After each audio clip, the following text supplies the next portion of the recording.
Detours.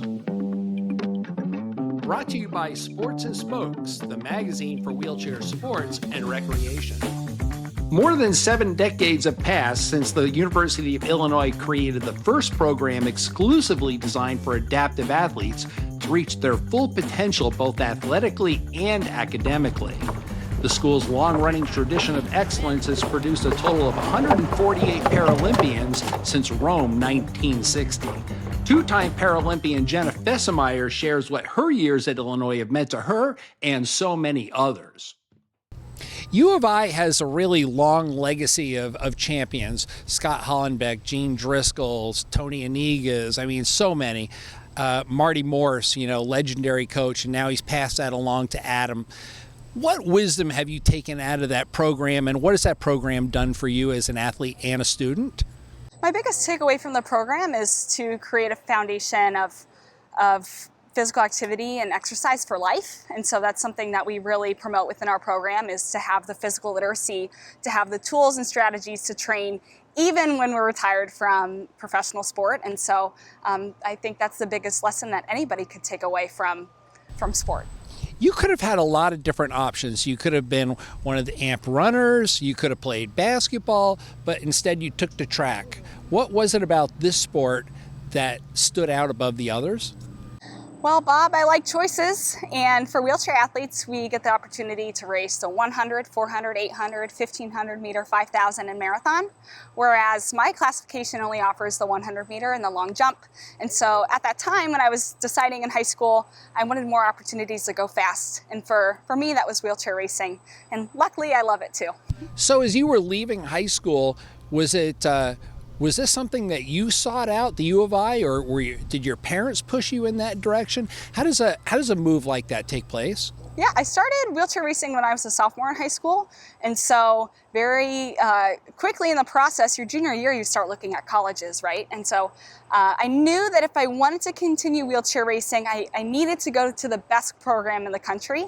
And it didn't take much research to realize that the University of Illinois has the best program. And so I started that contact with Coach Adam Blakeney, and my parents and myself went out to visit, and the rest is history.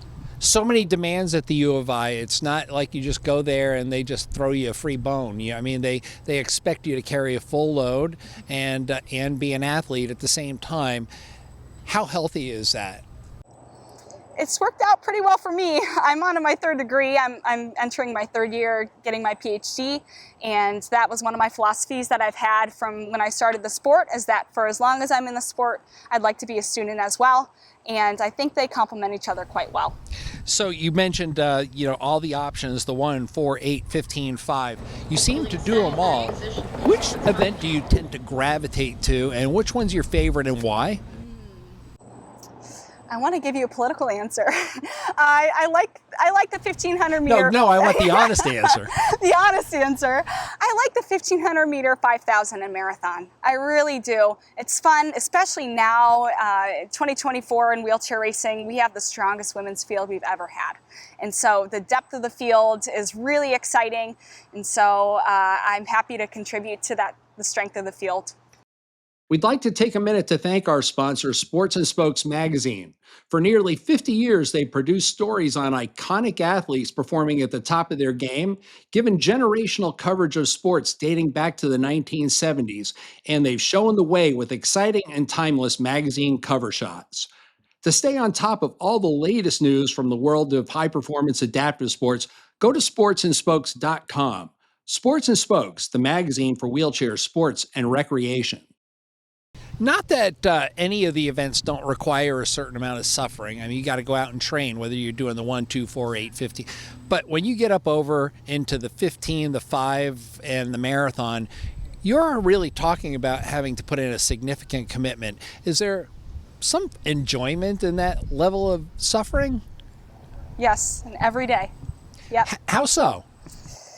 Oh, I love the commitment to the hard work, the process. That's something that Coach Adam Blakeney really teaches us as well, is to enjoy the process. And so you kind of get addicted to that daily grind, especially with such a great team at the University of Illinois. You get excited to go to practice and to work hard and to compete against each other every day.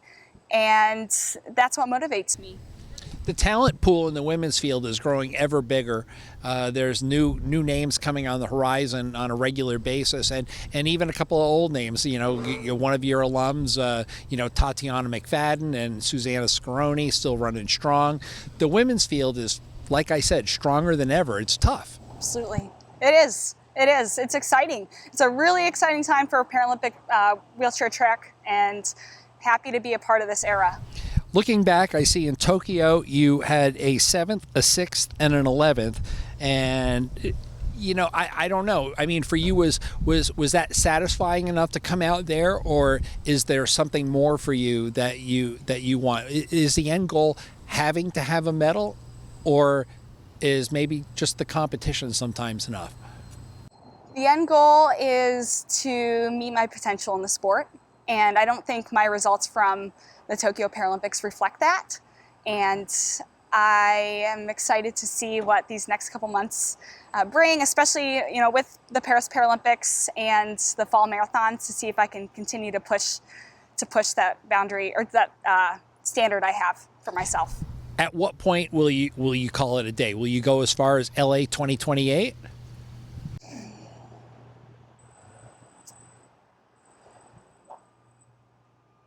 That's a good question.